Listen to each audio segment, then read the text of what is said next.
जय हिंद दोस्तों, नमस्कार। मेरा नाम है बिट्टू कुमार। तो जैसे कि आप लोग जानते हैं कि आज हमारा जो चैप्टर होगा वो बोर्ड देख कर आपको पता चल गया होगा कि आज क्या पढ़ाने वाले हैं। तो जो पिछला क्लास था वो मैथ का था, तो सोचे कि हर क्लास डालना ज़रूरी है, क्योंकि एक सब्जेक्ट पढ़कर हर कोई पास नहीं हो सकता है, कोई फर्स्ट नहीं आ सकता है। तो धीरे धीरे ही सही पर हम लोग क्लास को आगे बढ़ाएंगे। और मुझे उम्मीद है कि आप लोग पढ़ रहे होंगे, बहुत अच्छा से पढ़ रहे होंगे, क्योंकि बिना पढ़े बच्चों कुछ नहीं हो सकता है। आपको पढ़ना पड़ेगा, क्योंकि गरीबी दूर करना है तो एकमात्र हमारे पास जो औजार है वो पढ़ाई है। अब अगर आप लोग पढ़ते नहीं हैं तो बहुत ही ख़राब बात है। आप पढ़िए, इतना मन ला के पढ़िए कि अगला जो टॉपर हो आप ही हो। ये 2025 के बच्चों के लिए तैयारी चला रहे हैं, जो 2025 में एग्ज़ाम देगा उन लोग के लिए विशेष प्रकार की तैयारी है। ठीक है, तो आगे हम लोग क्लास करते हैं और समझते हैं कि ये चैप्टर का नाम क्या है, एक वृक्ष की हत्या। देखिए बच्चों, एक वृक्ष की हत्या का मतलब क्या होता है, एक वृक्ष की हत्या क्या है। तो एक वृक्ष की हत्या जो है वो क्लास 10th का चैप्टर 8 है, वो हिंदी में काव्य खंड है। जैसे कि आप लोग बोर्ड पर देख पा रहे होंगे कि काव्य खंड लिखा हुआ है देखिए यहाँ पे क्लास 10th और ये हिंदी का चैप्टर है, काव्य खंड है।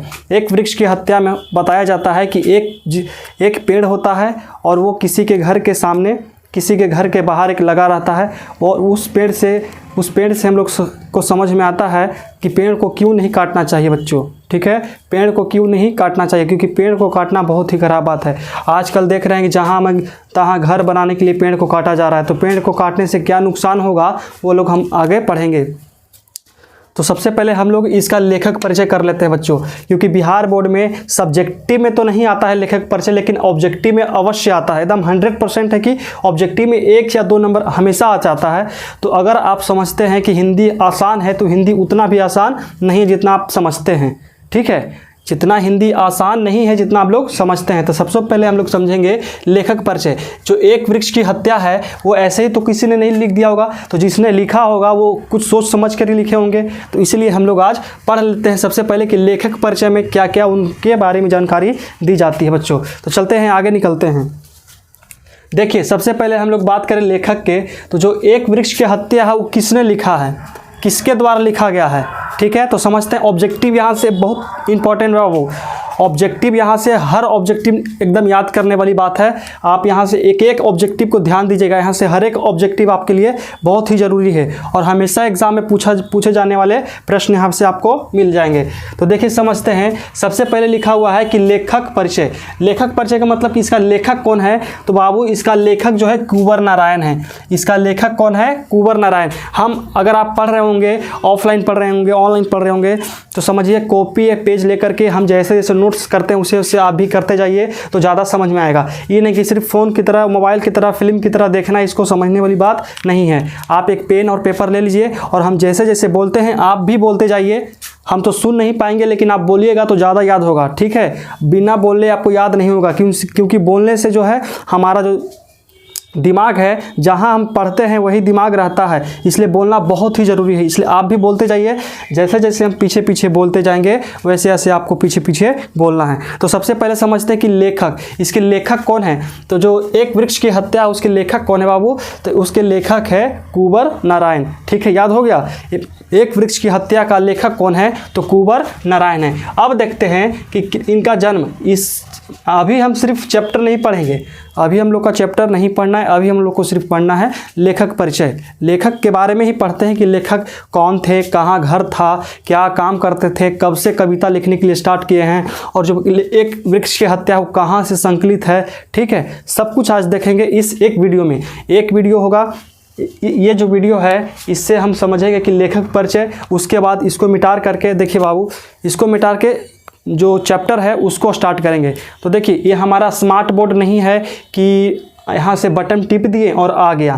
ठीक है, ये वाइट बोर्ड है, इस पे लिखने के लिए भी बहुत मेहनत करना पड़ता है। ठीक है, हम एक वीडियो बनाने के लिए कितना मेहनत पड़ता है आप कभी नहीं समझ पाइएगा। जब आप पढ़ाने के योग्य हो जाएंगे, पढ़ाइएगा, तब आप समझ सकते हैं कि एक स्मार्ट बोर्ड पर पढ़ाना एकदम आसान बात है। स्मार्ट बोर्ड पर पढ़ाना बहुत ही आसान है, लेकिन जो बोर्ड है इस तरह का बोर्ड है उस पर पढ़ाने के लिए बहुत ही मुश्किल है, क्योंकि हमको प्रेजेंटेशन देना पड़ता है। प्रेजेंटेशन नहीं देंगे तो बच्चों को समझ में नहीं आएगा। हम यहाँ से बोलते जाएंगे आपको समझ में नहीं आएगा, लेकिन अगर हम प्रेजेंटेशन देंगे, यहाँ पे लिख देंगे तो आपको ज़्यादा समझ में आएगा। इसीलिए हम लोग आगे बढ़ते हैं। देखिए, तो जो इनका लेखक है, एक वृक्ष की हत्या के लेखक कौन है? कुंवर नारायण। ठीक है, लेखक कौन है? कुंवर नारायण। अब देखते हैं कि इनका जन्म कब हुआ था। जन्म कब हुआ? तो इनका जन्म हुआ था 9 सितंबर 1927 ईस्वी में। ठीक है, इनका अभी जन्म बता रहे हैं बाबू, मृत्यु का सही से पता नहीं चला है कि कब मृत्यु हुआ है। ठीक है, तो जन्म कब हुआ था? 19 सितंबर 1927 ईस्वी में। 19 सितंबर 1927 ईस्वी में कुछ हुआ था, जन्म हुआ था। और जन्म कहाँ हुआ था? ऐसे तो नहीं कि कहीं भी हो सकता है, कोई एग्जैक्ट प्लेस भी होगा कि नहीं जन्म यहीं हुआ था। तो देखते हैं कि जन्म कहाँ हुआ था। तो जन्म, हमारा जन्म स्थान, जन्म स्थल कहाँ है? लखनऊ, उत्तर प्रदेश। लखनऊ बाबू उत्तर प्रदेश की राजधानी है। लखनऊ जो है उत्तर प्रदेश की राजधानी है। और उत्तर प्रदेश में एक राज्य है, एक शहर है जिसका नाम लखनऊ है। जैसे बिहार में एक शहर क्या? पटना। बिहार की राजधानी कहाँ है? पटना है। उसी तरह से उत्तर प्रदेश की राजधानी कहाँ है? लखनऊ है। ठीक है, समझ में आ गया। तो देखते हैं आगे। सन 1950 ईस्वी से ही ये कविता लिखना शुरू कर दिए थे। देखिए बाबू, ये जो इनका जन्म हुआ था 1927 ईस्वी में, और कविता लिखना कब स्टार्ट कर दिए थे? 1950 ईस्वी से। तो आप सोच सकते हैं कि 1927 में जन्म हुआ है और 1950 से कविता लिखना स्टार्ट कर दिए। सोचिए, आप सोच सकते हैं, मात्र 23 साल की उम्र हो रहा था उस समय, मात्र 23 साल का। और अब के नौजवान क्या है कि 23 साल हुआ, 24 साल हुआ, 25 साल रोड पर टहल रहे हैं। लेकिन कुंवर नारायण जी ऐसे थे कि 23 साल की उम्र से ही ये लोग क्या किए? कविता लिखना स्टार्ट कर दिए हैं। समझ में आ गया? यहाँ तक समझ में आ रहा है? समझिए थोड़ा थोड़ा। देखिए, तो फिर से चलते हैं स्टार्टिंग से फिर से पढ़ते हैं। देखिए, एक बार पढ़िए, 2 बार पढ़िए, 5 बार पढ़िए, लेकिन ऐसे पढ़िए कि हर एक बात याद हो जाए, क्योंकि हमको कॉपी में छापने से कुछ नहीं होगा। कॉपी में छापने से कहीं नहीं जाने वाला है। कॉपी में छाप दिए और दिमाग में नहीं है तो कोई फ़ायदा नहीं है पढ़ने से। आप इस तरह से पढ़िए कि दिमाग में रहे, कॉपी में रहे या ना रहे, लेकिन दिमाग में रहे। ठीक है, तो देखिए, लेखक कौन थे? कुंवर नारायण थे। इनका जन्म कहाँ हुआ, कब हुआ था? 19 सितंबर 1927 ईस्वी को इनका जन्म हुआ था। और जन्म कहाँ हुआ था? तो जन्म स्थान लखनऊ, उत्तर प्रदेश है। लखनऊ, उत्तर प्रदेश है। आपसे ऑब्जेक्टिव पूछेगा, डायरेक्ट ऑब्जेक्टिव डालेगा कि कुंवर नारायण जी का जन्म स्थान कहाँ है। ऑप्शन दे देगा पंजाब, हरियाणा, गुजरात। एक रहेगा उत्तर प्रदेश का लखनऊ। तो आप कहाँ टिक आउट कीजिएगा? बताइए जल्दी बताइए, कहाँ टिक आउट कीजिएगा? लखनऊ, उत्तर प्रदेश। आप इसको टिक कर देंगे। फिर आपसे ऑब्जेक्टिव पूछेगा कि एक वृक्ष की हत्या के लेखक कौन है? एक वृक्ष की हत्या का लेखक कौन है? तो एक वृक्ष की हत्या का लेखक कौन है बाबू? जल्दी बताइए। एक वृक्ष की हत्या का लेखक कौन है? कुंवर नारायण है। ठीक है, अगर आपसे फिर पूछ देगा कुंवर नारायण का जन्म कहाँ हुआ था? कुंवर नारायण का जन्म कहाँ हुआ था? तो लखनऊ, उत्तर प्रदेश। कब हुआ था? 19 सितंबर 1927 ईस्वी को इनका जन्म हुआ था। ठीक है, यहाँ तक कोई दिक्कत नहीं। तो देखिए, हम लोग आगे समझते हैं। देखिए, ये जो लेखक हैं इनकी प्रमुख रचनाएं हैं। प्रमुख रचनाएं का मतलब होता है बाबू कि इनके द्वारा हर एक प्रकार की रचना ली गई है। जैसे में मान के चलते कि एक वृक्ष की हत्या है, ये कहाँ से संकलित है ये भी पढ़ लेंगे इसी में, कि बहुत सारा रचना किए हैं, बहुत अपार रचनाएं किए हैं। जब लेखक बन ही गए हैं तो एक तो नहीं लिखेंगे, बहुत सारा लिख देंगे। तो बहुत सारा लिखे, उसमें से हम लोग पढ़ेंगे महत्वपूर्ण, जो ऑब्जेक्टिव में पूछा जा सकता है, ऑब्जेक्टिव में पूछा जा सकता है। तो यहाँ से देखते हैं, और हर एक पॉइंट को आपको याद करना पड़ेगा। आपको हर एक पॉइंट याद करना ही पड़ेगा, नहीं याद कीजिएगा तो कुछ नहीं होने वाला है, याद करना ही पड़ेगा। तो देखिए, इनकी प्रमुख रचना क्या क्या है। पहला है चक्रव्यूह। पहला क्या है बाबू? चक्रव्यूह।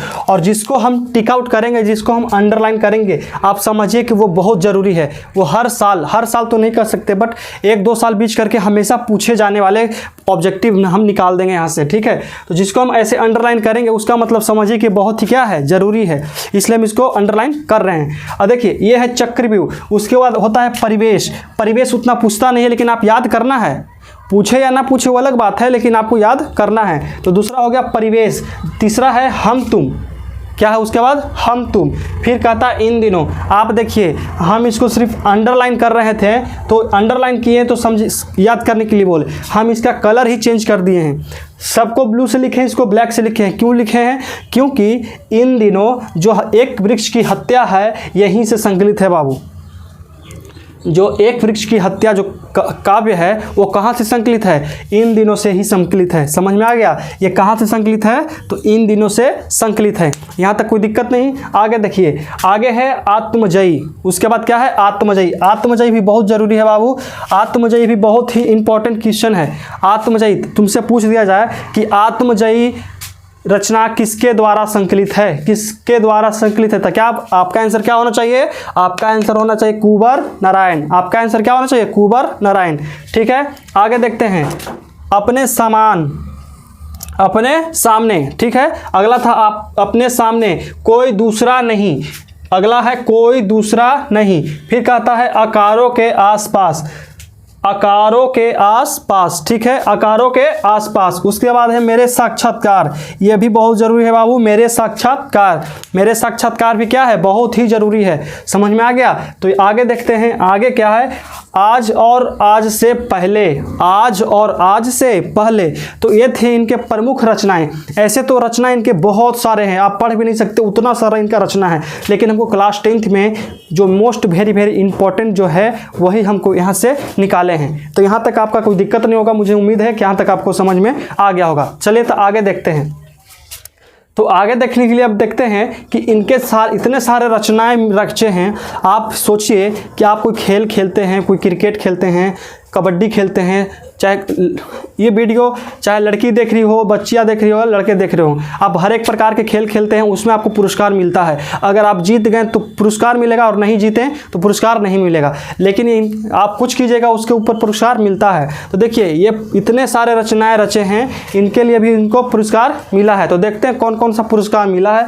तो देखिए इनके पुरस्कार मिला है साहित्य अकादमी पुरस्कार। देखिए ये जो साहित्य अकादमी पुरस्कार है ये हर लेखक को मिलता है। जो बड़े बड़े लेखक होते हैं उनको साहित्य अकादमी पुरस्कार अधिकांश मिले होंगे। ठीक है, अधिकांश, अधिकांश का मतलब कि मैक्सिमम लेखक को मिलते हैं।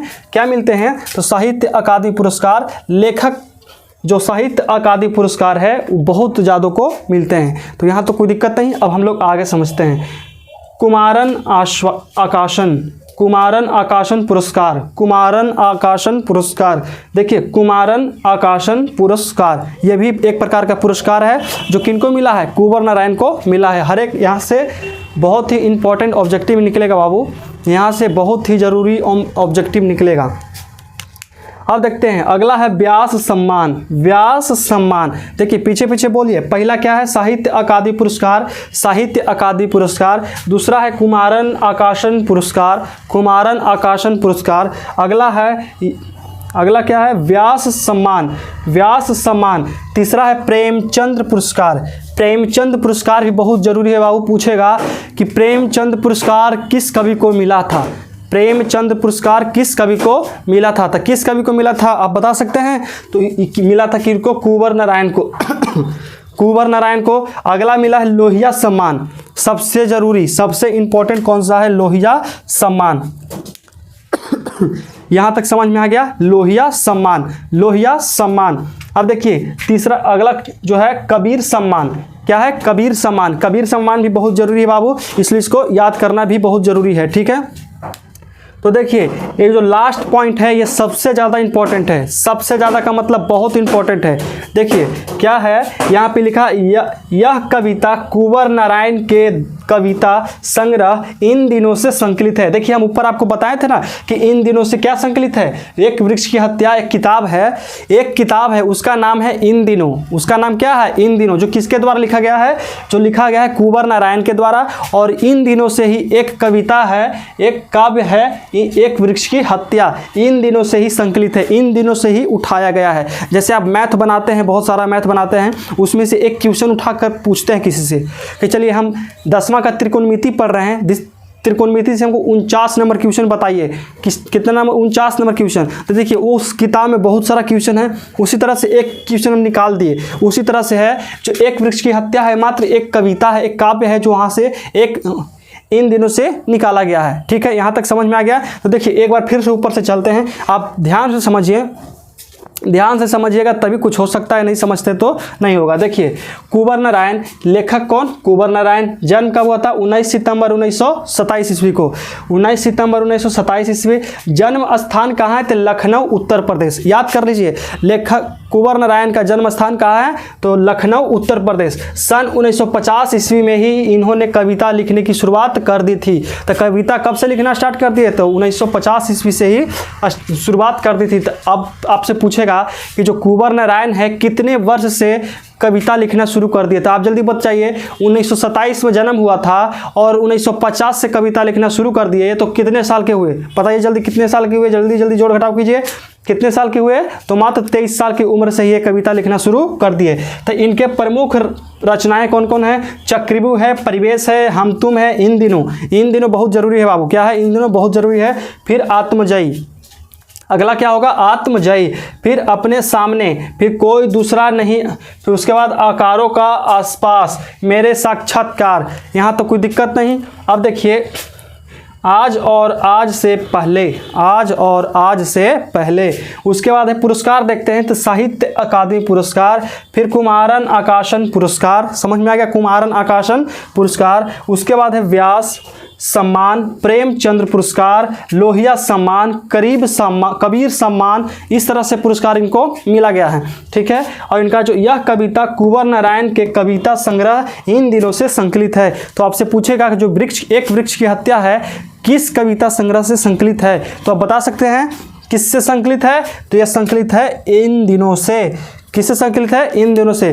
तो देखिए यहाँ तक समझ में आ गया। तो आगे बढ़ते हैं हम लोग अपना चैप्टर की ओर। चैप्टर में क्या है? एक वृक्ष की हत्या। तो समझते हैं ये पूरा एक्सप्लेनेशन, हिंदी इसको करके बताएंगे बाबू। एक एक शब्द आपके दिमाग में दम अट जाएगा, एक एक शब्द एकदम दिमाग में, और इस तरह से पढ़ाएंगे कि आप कभी भूल नहीं पाएंगे। एक ऐसा नहीं है कि आज पढ़ाएं कल भूल गए, बिल्कुल नहीं। आज ऐसा क्लास चलेगा जो एक एक बात को आपके एकदम दिमाग में अटा देना है। तो इसको मिटार करके हम लोग अब आगे लिखते हैं। ठीक है,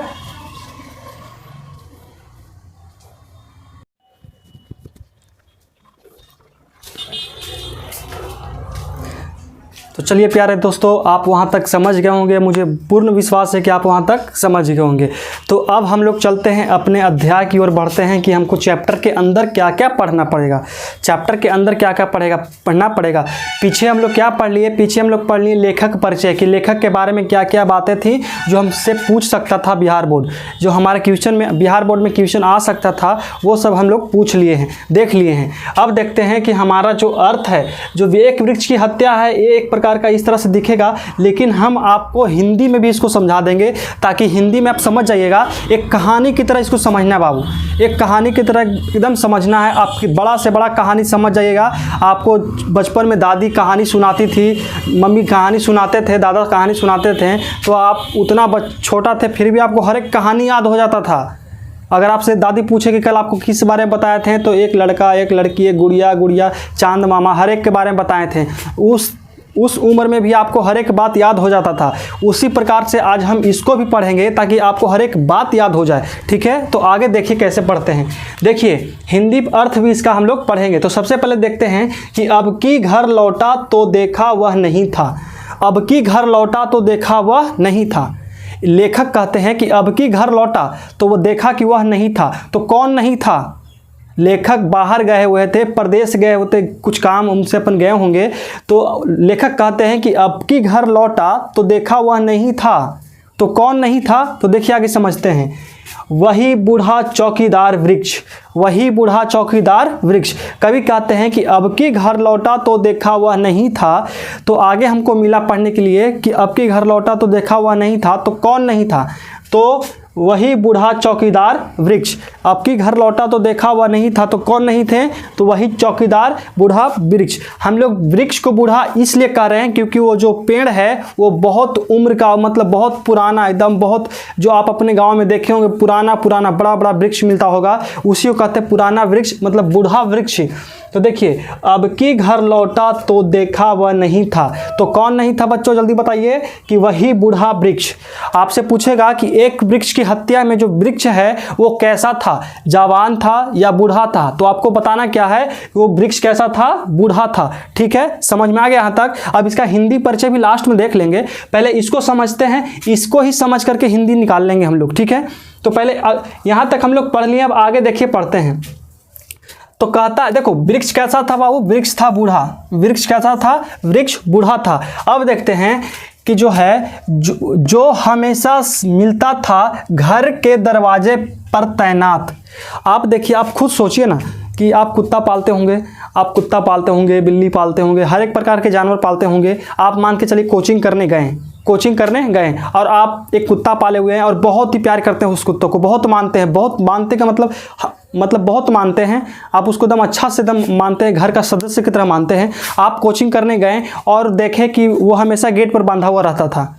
आपका कुत्ता जो है हमेशा गेट पर बांधा हुआ रहेगा, लेकिन आप कोचिंग गए, ट्यूशन गए और देखे लौट करके तो कुत्ता नहीं है, तो आपके मन में सवाल जरूर उठेगा कि अब की कोचिंग गया तो आया तो देखा कि वह नहीं था, तो कौन नहीं था, तो वो आपके घर का कुत्ता होगा, बिल्ली होंगी, कुछ भी हो सकता है जो आप उसको पाले होंगे, तो वो नहीं था। लेकिन इसमें क्या नहीं था, तो इसमें एक वृक्ष नहीं था जो हमेशा मिलता था घर के दरवाजे पर तैनात। जो हमेशा कहाँ मिलता था बाबू, रूम में नहीं मिलता था, घर के दरवाजे पर तैनात मिलता था। मान करके चलिए बाबू कि ये हो क्या, घर तो पारना नहीं आता है, लेकिन फिर भी पार देते हैं आपके लिए। अरे यहाँ पे एक गेट हो गया, देखिए एक हो गया हमारा घर, तो घर के दरवाजे पर वृक्ष था। यहाँ पे बाबू वृक्ष होगा, यहाँ पे क्या होगा, वृक्ष था। जैसे ही हम लोग एंटर करेंगे तो देखेंगे कि घर के दरवाजे पर वो तैनात नहीं था। तो कौन तैनात नहीं था, तो एक वृक्ष। कौन तैनात नहीं था, तो एक वृक्ष। अब की घर लौटा तो देखा वह नहीं था। कौन नहीं था, तो वृक्ष नहीं था, वही बूढ़ा चौकीदार वृक्ष जो हमेशा मिलता था घर के दरवाजे पर तैनात। जो कहाँ मिलता था, वो कभी भी घर से बाहर आते थे तो देखिए एक वृक्ष अगर लगा दीजिएगा तो न उधर जाएगा न उधर जाएगा। अगर उसको कोई जब तक नहीं काटे, जब तक वो वृक्ष वहीं के वहीं पे रहेगा। तो इसका मतलब वो आए बाहर से और जैसे ही आए तो उनको वो नहीं मिला। तो कौन नहीं मिला, वृक्ष। तो वृक्ष क्यों नहीं मिला, इसका मतलब कि वो उस वृक्ष को किसी ने काट लिया होगा। ठीक है, आगे देखिए, समझते इसका हिंदी अर्थ। देखिए, कवि कहता है कि जब वह परदेश से घर, देखिए कवि कहते हैं कि जब वह परदेश से घर लौटा तो वह अपने घर के सामने वाले पुराने पेड़ को ना देखकर सोच में पड़ गया कि कभी बाहर से लौटे, कभी प्रदेश से लौटे तो उनके घर के सामने वाला वृक्ष नहीं था। तो उनके दिमाग में क्या सोच पड़ा, वो सोच पड़े कि आखिर वह पेड़ गया कहाँ, क्या गायब हो गया, तो पेड़ ही गायब हो गया। समझ सकते हैं आप लोग, आखिर वह पेड़ गया कहाँ। देखिए, क्योंकि जब भी घर आता था, कौन आते थे बाबू घर, जब कभी घर आते थे तो उस पेड़ को चौकीदार की तरह तैनात पाते थे। चौकीदार की तरह क्या पाते थे, तैनात। तो आपसे ऑब्जेक्टिव में पूछेगा जो एक वृक्ष की हत्या में वृक्ष क्या था, सिपाही था, पुलिस था, डाकिया था या चौकीदार था। आपका आंसर क्या होना चाहिए बाबू, जल्दी बताओ। आपका आंसर होना चाहिए कि चौकीदार। क्या होना चाहिए, चौकीदार था। क्या था, चौकीदार था। यहाँ तक आपको क्लियर हो गया, यहाँ तक समझ में आ गया। तो आगे चलते हैं, अगला पंक्ति समझते हैं। ठीक है, यहाँ तक आपको समझ में आ गया तो आप इसको नोट कर लीजिए। आपको देखिए, इसको याद करना उतना ज़रूरी नहीं है, लेकिन आप इसको हिंदी में करके देखिएगा, पढ़िएगा तो आपको भी समझ में आ जाएगा। तो देखिए, यहाँ से हम लोग हिंदी भी इसका लिख लिए हैं, आप इसको उतार लीजिएगा। ठीक है, आप इसको उतार लीजिए और समझिए कि कैसे होता है। चलिए, वो पंक्ति आपको समझ में आ गया होगा, मुझे उम्मीद है। अब आगे देखते हैं। हम बोले थे कि उस पंक्ति को ख़त्म करके इस पंक्ति में हम लोग चलेंगे, तो वो आपको समझ में आ गया होगा। अगर नहीं समझ में आया होगा तो दोबारा उसको देख लीजिए, एक बार नहीं, 2 बार नहीं, 3 बार देखिए, लेकिन जब उसको समझना पड़ेगा ही बच्चों। ठीक है, आगे देखते हैं। अगला जो पंक्ति कहता है उसमें कहता है कि पुराने चमड़े का बना उसका शरीर। पुराने चमड़े का बना उसका शरीर का मतलब आप समझते हैं। आप देखिए, हम पिछला पंक्ति बताए थे, जो वृक्ष था था वो कैसा था, जवान था या बूढ़ा था? तो वो बूढ़ा था। जब वो बूढ़ा हो क्या होगा, आप अपने घर पे जो दादी माँ होंगी, दादी होंगी, उनका आप चमड़ा देखिएगा तो वो थोड़ा सा लिपट लिपट रहता है, मतलब कि थोड़ा थोड़ा सिकुड़ जाता है। तो उसी जो वृक्ष रहेगा जब बूढ़ा होता है तो हर कोई के लिए लागू होता है। जब वो वृक्ष बूढ़ा हो गया तो उसका चमड़ा कैसा हो गया था, तो उसका जो पुराने चमड़े का बना उसका शरीर, उसका चमड़ा कैसा हो गया था, तो पुराना हो गया था। ठीक है, वही सख्त जान। लेकिन देखिए उसका चमड़ा पुराना हो गया ये मानते हैं, लेकिन जो उसमें जो जान है वो बहुत ही ज़्यादा है, उसमें कठोरता बहुत ज़्यादा है, उसमें जो जान है वो बहुत ज़्यादा है। झुर्रियोदार खुरदार तना मैला कुचैला। जो अब देखिए समझते हैं, झुर्रियोदार खुरदार तना मैला कुचैला, जो उसका डाली था, जो डाली था वो कैसा हो गया था, मैला कुचैला हो गया था। आप देखिए अब जो पुराने वृक्ष होते हैं, आप कहीं बाग बगीचा में जाइए घूमने तो देखिएगा, जब जो वृक्ष एकदम लास्ट कंडीशन पे हो, उसका पेड़ पत्ता झड़ रहा हो, डाली एक डाली सूख रहा, दूसरा डाली सूख रहा, तीसरा डाली सूख रहा हो, गते गते धीरे सब सूख जाएगा। वैसे वृक्ष को आप देखिएगा तो उसका जो डाली होता है वो कैसा होता है, मैला कुचैला होता है, एकदम हरियर तो एकदम होता नहीं है, वो कैसा होता है, पुराना की तरह, तो ब्लैक ब्लैक काला काला प्रतीत होता है। ठीक है, तो आगे समझते हैं, राइफल सी एक उसकी डाल। देखिए बच्चों, ये जो आपका है ये बहुत ही ज़रूरी है, इसको आप ऑब्जेक्टिव के लिए बहुत ज़रूरी मान सकते हैं, इसको आप इसको ऑब्जेक्टिव लिए बहुत ज़रूरी। राइफल सी एक सूखी उसकी डाल, इसका मतलब होता है जो एक वृक्ष का जो डाल था वो कैसा प्रतीत होता था, तो राइफल की तरह प्रतीत होता था। तो देखिए आपसे ऑब्जेक्टिव में यही पूछेगा, एक वृक्ष की हत्या में वृक्ष का डाल कैसा प्रतीत होता था, तो आपको बताना है। उसमें ऑप्शन रहेगा, लाठी रहेगा, डंडा रहेगा, कुछ भी रहेगा, और एक रहेगा राइफल की तरह। तो आपको कैसा मारना है, ऑब्जेक्टिव में अगर आएगा तो कैसा करना है, एक वृक्ष की हत्या में जो वृक्ष का एक डाली था वो किस तरह प्रतीत होता था, तो राइफल की तरह प्रतीत होता था। यहाँ तक कोई दिक्कत नहीं। अब देखते हैं, एक पगड़ी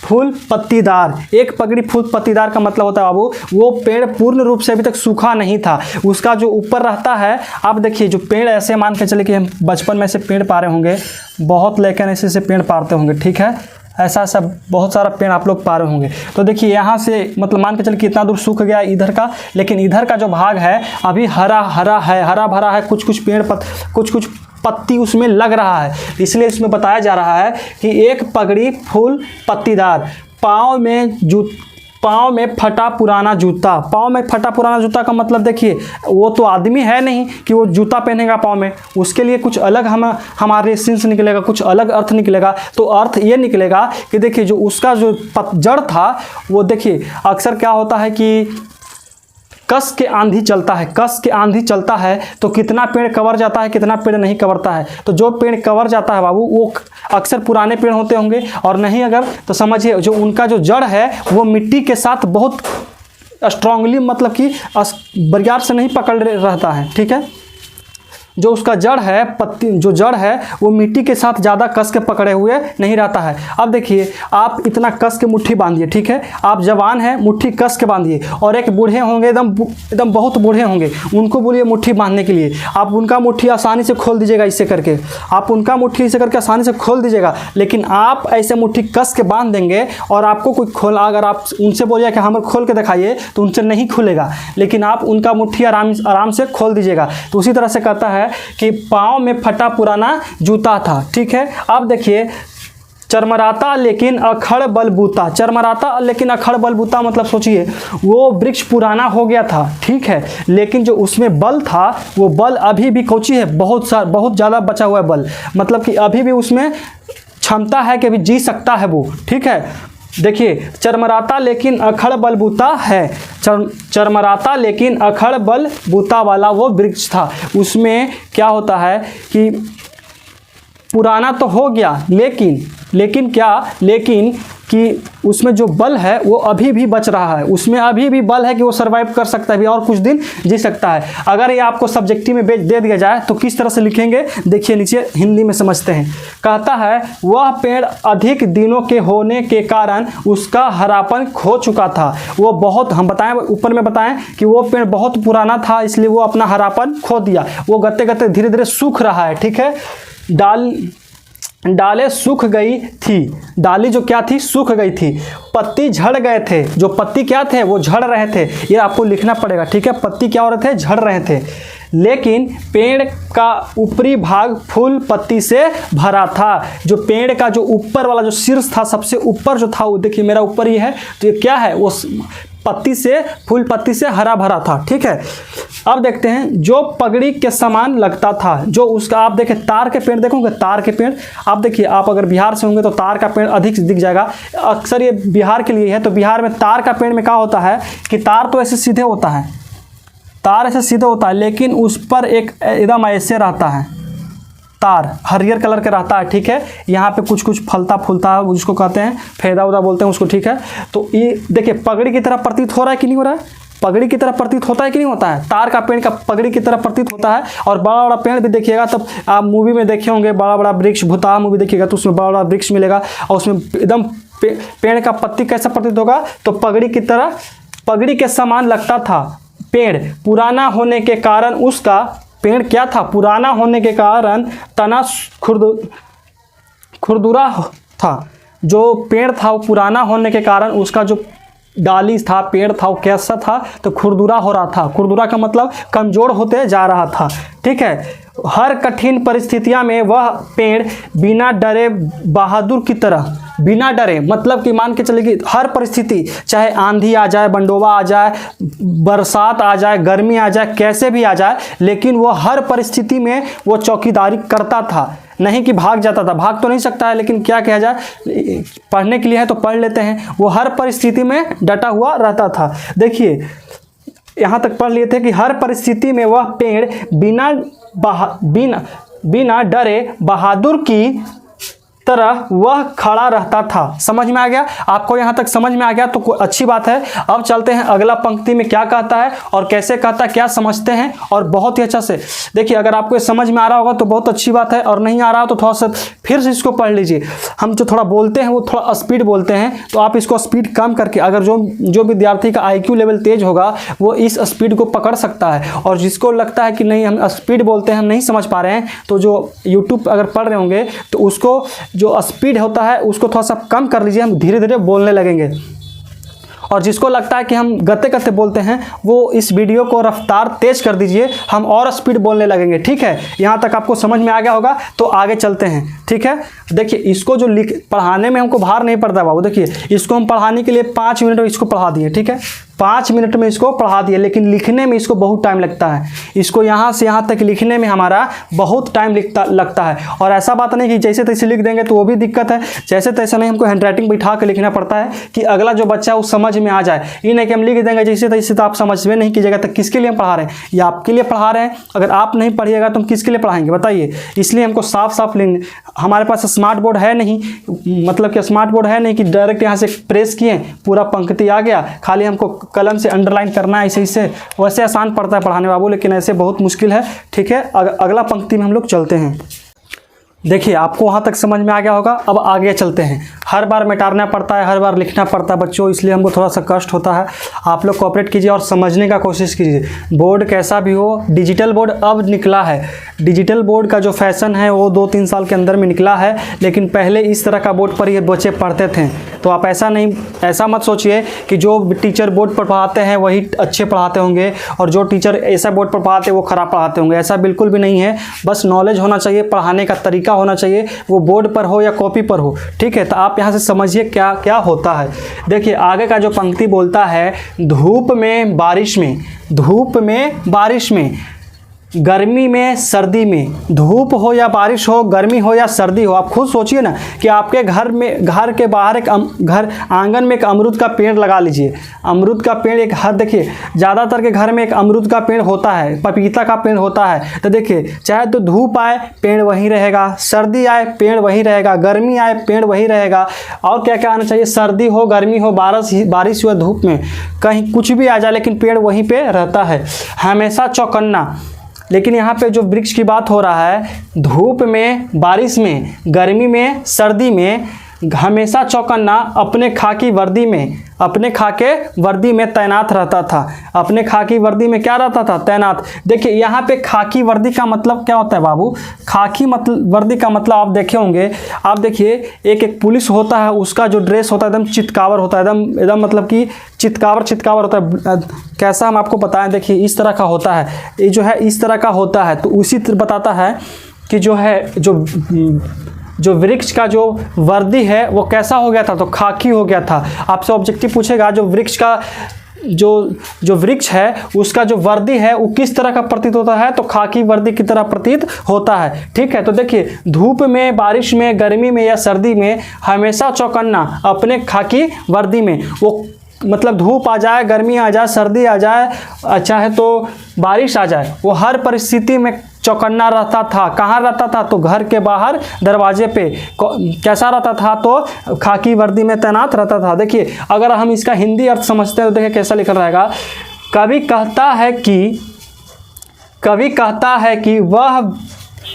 है कि वह बूढ़ा वृक्ष गर्मी, सर्दी तथा बरसात में हमेशा सर्दी गलत लिखा हुआ था बाबू, ऐसे लिखाएगा। देखिए सर्दी तथा बरसात में हमेशा चौकीदार की तरह खाकी वर्दी में, देखिए खाकी वर्दी में, अर्थात छाल नष्ट हो जाने के कारण, छाल जब अंदर नष्ट हो जाता है, जब उसका पेड़ का जब खोइया ऊपरी वाला जो चमड़ा रहता है वो नष्ट हो जाएगा ना, तो उस तरह से दिखता है। नष्ट हो जाने के कारण हल्के पीले रंग का दिखाई पड़ता था। हल्के पीले रंग का दिखाई पड़ता था। देखो बाबू आपको 2 नंबर में ये दे देगा और बताएगा कि इसका अर्थ बताइए, इसका अर्थ बताइए। हमेशा इस तरह से पूछ देगा 2 नंबर में। ये धूप में, बारिश में, गर्मी में, सर्दी में हमेशा चौकन्ना अपने वर्दी में, तो इसका आपको अर्थ बताना है। तो अर्थ कैसे बताइएगा? अर्थ बताइएगा कि जब इसको याद रखिएगा तब ना, तो पूरा को समझना पड़ेगा अच्छा से। अगर आपको यहाँ तक समझ में आ गया होगा तो देखिए गर्मी में, सर्दी में या बरसात में, ठीक है। अगर यहाँ तक समझ में आ गया होगा तो हम अगला पंक्ति की ओर चलते हैं। तो इसको मिटार देते हैं और इसको मिटार करके फिर से अगला पंक्ति लिखते हैं। चलिए वहाँ तक आपको समझ में आ गया होगा। अब चलते हैं अगली पंक्ति में। तो अगली पंक्ति में क्या समझते हैं? अगर यहाँ से जो बाबू पंक्ति है एकदम बहुत ही मज़ेदार होने वाला है, एकदम अच्छा इसमें बातें आएंगे और समाज के बारे में हम लोग सोचेंगे कि क्या नहीं करना चाहिए। ठीक है, तो आगे देखते हैं। इसमें कहता है कि दूर से ही ललकारता कौन। यहाँ पे पूछेगा कि दूर से ही ललकारता कौन, तो यहाँ पे कौन ललकार रहा है बाबू? देखो यहाँ पे कौन ललकार रहा है, तो यहाँ पे वही बूढ़ा वृक्ष ललकार रहा है। किसको ललकार रहा है? तो कवि को ललकार रहा है। तो दूर से ही ललकारता कौन, मैं जवाब देता दोस्त।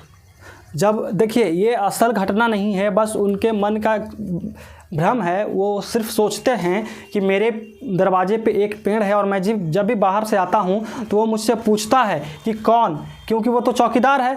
एक वृक्ष जो वृक्ष है वो क्या है? वो चौकीदार है। तो जब चौकीदार है, तो जब चौकीदार रहता है तो कोई भी अनजान आदमी हो या कोई भी जाने पहचाने आदमी से पूछता है कि आप कौन। तो उसी तरह से इनका मन में एक भ्रम है कि वो चौकीदार पूछता है कि कौन, तो ये जवाब देते हैं कि दोस्त, मैं तुम्हारा दोस्त हूँ। क्या हूँ? दोस्त हूँ। देखिए आपको यहाँ से ऑब्जेक्टिव पूछेगा कि वृक्ष ललकारता था क्या बोल के, क्या बोलता था कि वो कौन, तो कभी क्या आंसर देते थे कि दोस्त। ठीक है, और पल भर को बैठ जाता उसके ठंडी छाँव में।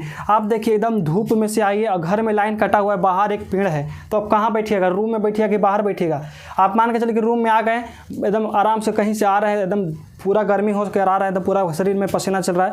आप घर पे आएँ तो अंदर लाइट कटा हुआ है, ठीक है, तो आप अंदर नहीं, भला कि एक बाहर में वृक्ष है, आप कहाँ बैठिएगा? आप सोचिएगा कि चलते हैं बाहर, हवा भी अच्छी चल रही है तो हम लोग बाहर बैठ जाते हैं, तो आप कहाँ बैठिएगा? ठंडी छाँव में। तो जो पेड़ तर है वो पेड़ तक हमेशा ठंड छाँव ही देगा बाबू, और हमेशा ठंड हवा ही चलती है उसके नीचे। देखिए उसके ठंडी छाँव में कभी आकर के बैठ जाते हैं। दरअसल शुरू से ही था हमारे अंदेशों में कहीं एक जाने दुश्मन। कभी पेड़ तर बैठकर सोचते हैं, क्या सोचते हैं कि दरअसल शुरू से ही था हमारे अंदेशों में एक जाने दुश्मन। मतलब कि हमको शुरू से ही लगता था कि इस पेड़ को कोई ना कोई काट कर लेकर चल ही जाएगा, इस पेड़ को कोई ना कोई काट कर लेकर चल ही जाएगा। तो कौन सोचते हैं? कभी सोचते हैं कि दरअसल शुरू से ही था हमारे अंदेशों में कहीं एक जाने दुश्मन। ठीक है, यहाँ तक आपको समझ में आ गया होगा, यहाँ तक आपको समझ। देखिए ऊपर से चलते हैं फिर से। दूर से ही ललकारता, दूर से ही ललकारता कौन? तो मैं क्या जवाब देता हूँ कि दोस्त। मैं जवाब देता हूँ, क्या जवाब देते हैं वो? दोस्त। और पल भर को बैठ जाते हैं उसकी ठंड छाँव में। थोड़ा सा गर्मी होकर के उधर से आए और ठंड छाँव में बैठ गए। ठीक है, दरअसल शुरू से ही था हमारे अंदेशों में एक, देखिए दरअसल शुरू से ही था हमारे अंदेशों में कहीं एक जानी दुश्मन। जानी दुश्मन का मतलब होता है उस पेड़ को काटने वालों के लिए बात कर रहे हैं। देखिए कवि का तात्पर्य है ना बाबू कि उनका जो वृक्ष कट गया उनके लिए उनको अफसोस नहीं है। वो इस चैप्टर के माध्यम से ये बताना चाहते हैं कि जितने भी वृक्ष जो है कट रहे हैं उसको कटाई को बंद किया जाए। अगर पेड़ कट जाएंगे तो जो पृथ्वी है उसको नष्ट होने में ज़्यादा दिन नहीं लगेगा, कुछ ही समय में पृथ्वी नष्ट हो जाएगा। तो जो हमारा पृथ्वी है इस पर वृक्ष को रहना बहुत ही ज़रूरी है। बहुत का मतलब 100 बहुत ज़रूरी है। आप चाहें तो आप अपने घर के बाहर वृक्ष लगा सकते हैं, लेकिन उसको काटिए मत। हम तो यही बोलेंगे कि उसको काटिए मत, काटिए। अगर नहीं काटते हैं तो धरती का जो आयु हो बढ़ते चला जाएगा, और अगर आप पेड़ काटते चले जाएंगे तो इस धरती का जो आयु है वो घटते चला जाएगा। अब देखते हैं इसका हिंदी अर्थ क्या होता है। ठीक है, देखिए कवि कहता है कि जब वह पेड़ के समीप पहुंचता था, जब मतलब कि कभी पेड़ के समीप पहुंचता था। कौन पहुंचता था? पेड़ के समीप कभी पहुंचता था कि दूर से ही वह दूर से ही चौकीदार के समान सावधान करता था। मतलब मान के चले कि आपके घर के बाहर एक चौकीदार है, और अगर कोई आता है तो उस चौकीदार अगर आदमी को सावधान करता कि ए तुम कौन है, ए तुम कौन है। ठीक है, पूछेगा जरूर कि आप कौन हैं। ठीक है, चौकीदार आने वाले जानकारी, देखिए जैसे चौकीदार आने वाले से जानकारी के लिए पूछता है। चौकीदार क्या करता है कि जो व्यक्ति आते हैं उनसे जानकारी लेने के लिए उनको कहता है ए कौन। वैसे ही पेड़ कवि से जानना चाहता है। वैसे ही पेड़ कवि को से जानना चाहता है। पेड़ क्या करता है? कवि से जानना चाहता है, कवि को पूछता है कि तुम कौन हो। तो तभी कवि क्या कौन? कवि कहते हैं उसका दोस्त कहते हैं कि मैं तुम्हारा दोस्त हूँ। जब वृक्ष पूछता है कि ए तुम कौन हो, तो कवि बोलते हैं कि मैं तुम्हारा दोस्त हूँ, मैं तुम्हारा दोस्त कहते हुए उस पेड़ की शीतल छाँव में, उस पेड़ की शीतल, देखिए शीतल का मतलब होता है ठंडा, शीतल का मतलब ठंडा, शीतल का मतलब क्या होता है? ठंडी छाँव में क्या करते हैं? बैठकर सोचने लगता है। कवि सोचने लगता है, बैठकर सोचने लगता है कि कहीं संवेदनहीन का मानव का मतलब होता है स्वार्थ के लिए, जो खुद के लिए संवेदनहीन मानव स्वार्थ प्राप्ति के लिए, स्वार्थ पूर्ति के लिए, देखिए यहाँ पे के मतलब देखिए दो लिखा गया, स्वार्थ पूर्ति के लिए इसे काट न दें। देखिए जो वृक्ष है उसके लिए कवि को बहुत पहले से ही चिंता था, और उसके ठंडे छाँव में बैठ करके सोचते थे कि कहीं ये स्वार्थी मानव अपने स्वार्थ के लिए इस पेड़ को कहीं काट ना दें। ठीक है बच्चों, यहाँ तक आपको अगर समझ में आ गया होगा तो बहुत अच्छी बात है। और आगे चलते हैं हम लोग नेक्स्ट पंक्ति में। तो चलिए वहाँ तक आपको समझ में आ गया होगा, तो हम लोग आगे बढ़ते हैं। तो आगे देखते हैं कि कहते हैं कि घर को बचाना है लुटेरों से। घर को किससे बचाना है? लुटेरों से। आपको ऑब्जेक्टिव में पूछ देगा बाबू कि घर को किससे बचाना है? नादिरों से, दुश्मनों से या लुटेरों से। हर चीज़ के लिए हर कोई एक प्रकार का दुश्मन है, तो इसी तरह से आपको ऑब्जेक्टिव में पूछ देगा। क्या पूछ देगा? कि घर को बचाना है किससे? घर को बचाना है किससे? तो लुटेरों से। ऑब्जेक्टिव 1 नंबर का क्लियर हो जाएगा बाबू कि घर को बचाना है किससे? तो लुटेरों से। आगे देखते हैं, शहर को बचाना है नादिरों से। यहाँ पे नादिर का मतलब होता है बाबू दुश्मन। दुश्मन का मतलब होता है एक प्रकार का नीच व्यक्ति जो शहर को बदनाम करने पर तुला हुआ रहता है। तो शहर को बचाना है नादिरों से, एक प्रकार का ऑब्जेक्टिव हो गया कि शहर को किससे बचाना है? शहर को किससे बचाना है? तो नादिरों से बचाना है। ठीक है। देश को बचाना है देश के दुश्मनों से। देश को किससे बचाना है? देश के दुश्मनों से। घर जो गांव में जो देश में रहते हैं वो देश के दुश्मन भी बन सकते हैं। देखते हैं आतंकवाद ये सब कुछ ही होता है, देश के दुश्मन ही तो है। वो सब क्या है? तो देश को बचाना है देश के दुश्मन से। अब देखते हैं इसका हिंदी अनुवाद। तो फिर से समझते हैं कि घर को किससे बचाना है बाबू, घर को बचाना है लुटेरों से। घर को किससे बचाना है, लुटेरों से। यहाँ से 3 ऑब्जेक्टिव बाबू हर साल पूछता है, बहुत इंपॉर्टेंट है। यहाँ से 3 ऑब्जेक्टिव निकलेगा कि घर को बचाना है किससे, तो लुटेरों से। शहर को बचाना है किससे, तो नादिरों से। किससे बचाना है, नादिरों से। नादिरों का मतलब होता है नादिर, मतलब कि शहर को किससे बचाना है, नादिरों से, मतलब कि डाकू वगैरह जो होता है, लुटेरा, ये सब उस सब से बचाना है। देखो, देश को बचाना है देश के दुश्मनों से, देश के दुश्मनों से इसको बचाना है। अब देखिए हिंदी शब्द समझते हैं, इसका हिंदी अर्थ। कभी कहते हैं घर को बचाना है, बचाना होगा यहाँ पे, बचानो नहीं, घर को बचाना है लुटेरों से, शहर को बचाना है होगा हथियारों से। देखिए, घर को किससे बचाना है, लुटेरों से। शहर को बचाना हो गया, शहर को बचाना है हथियारों से, तथा देश को बचाना होगा देश के दुश्मनों से। देश को बचाना होगा देश को दुश्मनों से। अर्थात घर शहर, अर्थात मतलब घर शहर तथा देश तभी सुरक्षित रहेंगे जब वृक्ष की सुरक्षा होगी। देखिए, आपसे बाहर जो स्थित है वस्तु आपसे नहीं संग्रह रहा था, घर में क्या संग्रहाएगा, समझ में आया। यहाँ तक आप समझ सकते हैं कि जब हमारे वृक्ष ही नहीं रहेंगे तो ये सब रहने से क्या फ़ायदा, घर मकान सब बर्बाद हो जाएगा बाबू। अगर वृक्ष नहीं रहेगा तो सब बर्बाद। आप इसलिए हम आपसे बोलना चाहते हैं कि वृक्ष को काटना बंद कीजिए, वृक्ष को काटना बंद कर दीजिए, तभी अच्छा बात होगा।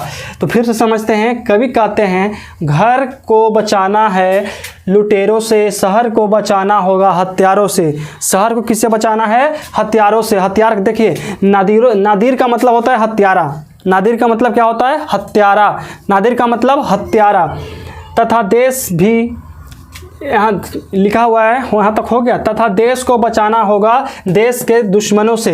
अर्थात घर शहर तभी, घर शहर तथा देश तभी सुरक्षित रहेंगे जब वृक्षों की सुरक्षा होगी। यहाँ तक आपको समझ में आ गया, तो अगला पंक्ति की ओर चलते हैं।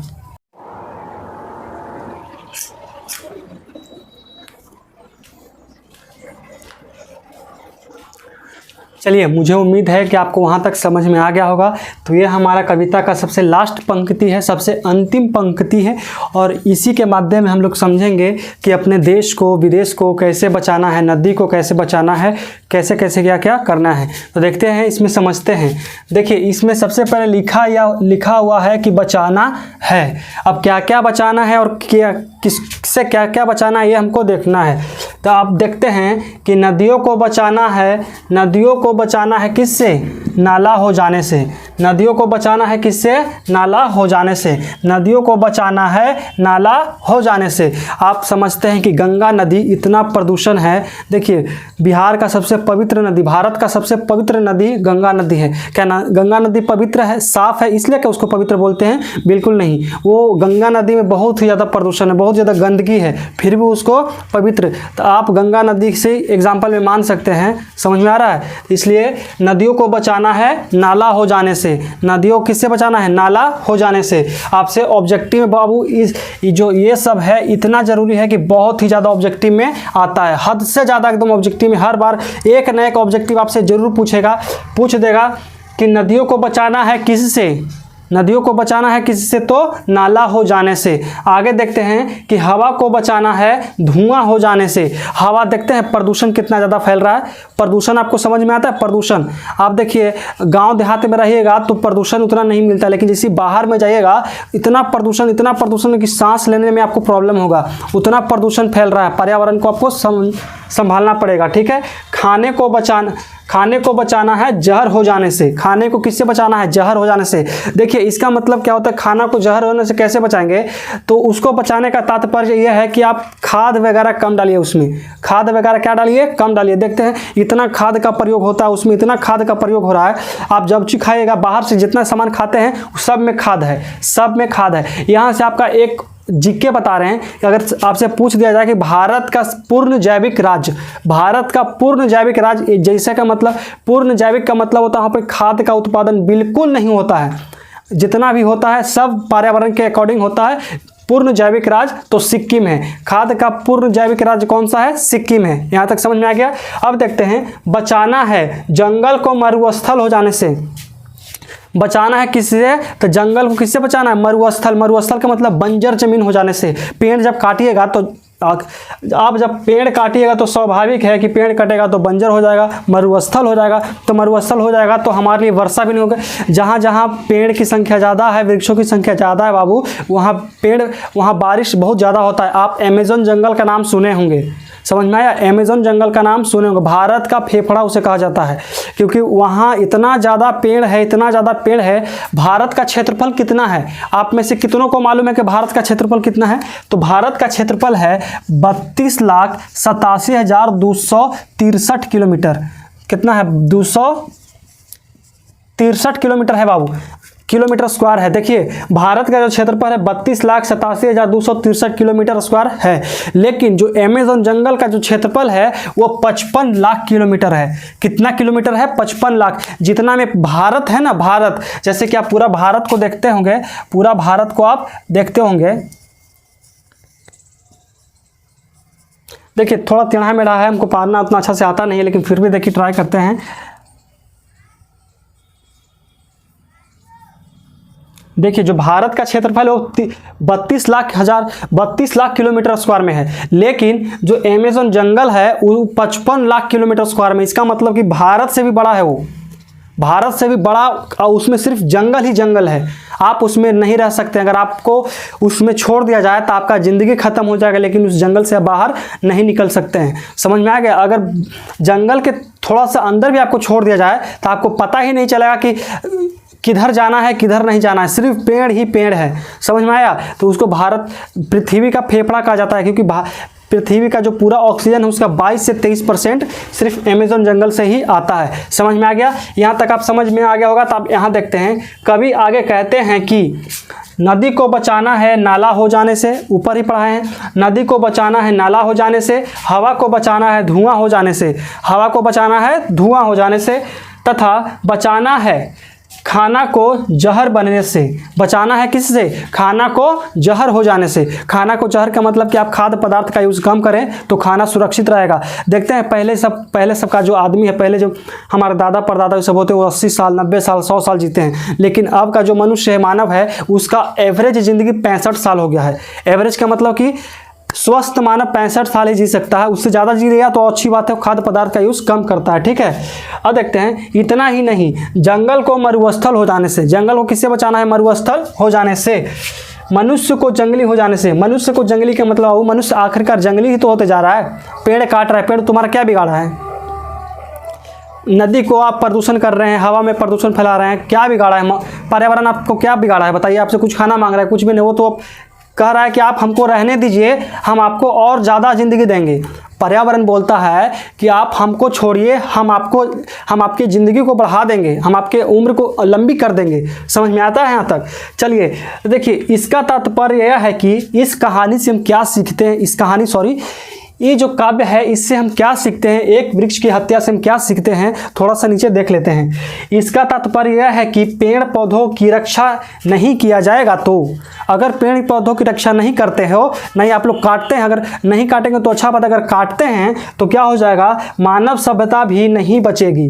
अगर आप पेड़ पौधा काटेंगे तो आपका मानव सभ्यता है वो भी नहीं बचेगा, बहुत जल्द नष्ट हो जाएगा। समझ में आएगा यहाँ तक? कोई दिक्कत नहीं। तो चलिए, इसलिए हम सबको आपको हमको सबको क्या करना है? मिलजुल कर पर्यावरण को बचाना होगा। पर्यावरण को क्या करना होगा? बचाना होगा। तो देखिए आप इसको उतार लीजिएगा और इसको समझिए और इसको याद कीजिए, थोड़ा आराम से पढ़िएगा तो याद ऑटोमेटिक हो जाएगा।